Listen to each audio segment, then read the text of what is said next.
Yo, what's good, guys? Inswain with Inswain Audio. Welcome back to the channel. If you're new here, make sure to subscribe and to join our family. I drop videos like this every day. You don't want to miss out. Anyways, today we're going to be talking about if loudness comes from mastering. Let's go.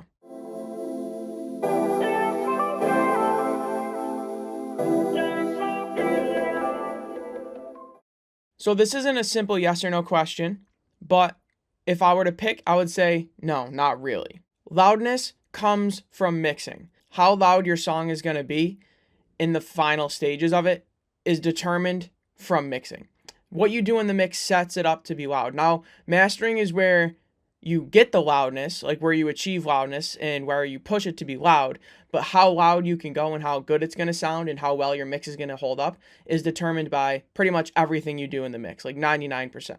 The mastering can help a little bit, but no mastering engineer is going to be able to take a bad mix and make it sound loud and good. You're going to have to choose one or the other. If you want both, you need a good mix, a good balanced mix. While I was thinking of this, I have the perfect analogy. So, you know those soapbox cars, like the soapbox derby race or whatever? If you don't know, it's basically you make these like non-motorized vehicles. They're like little like four-wheeled or however many wheel vehicles that you just sit in and you roll down a hill. There's no motor, no gas, pedals, anything. You just get in and let physics take you.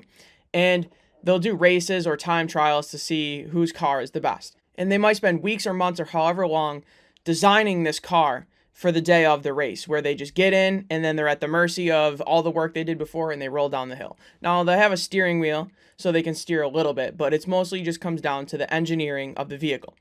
This is like mixing and mastering, whereas the months leading up before, the designing, the engineering, the physics, the studying, the testing, all of that is the mix, and then the day of race where you roll down the hill is the master.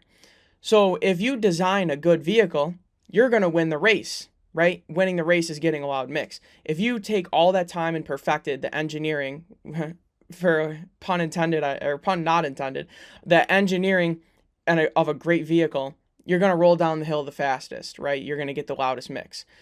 And the day of, all you have is a steering wheel. So the mastering engineer, they can steer it wrong, crash, and ruin everything, right? Just like a bad master could ruin the mix.